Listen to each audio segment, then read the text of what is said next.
Horlama ameliyatından sonra hastanede yatış mutlaka gerekli değildir.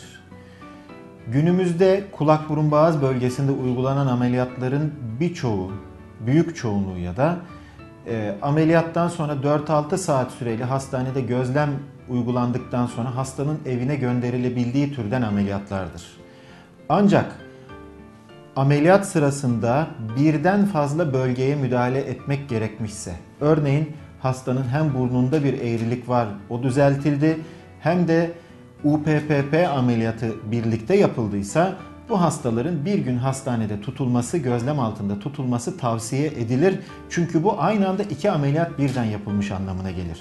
Dolayısıyla eğer küçük boyutlu bir işlem yapıldıysa bu hastalar 4-6 saat süreyle hastanede gözetim altında tutulduktan sonra evlerine gönderilebilir.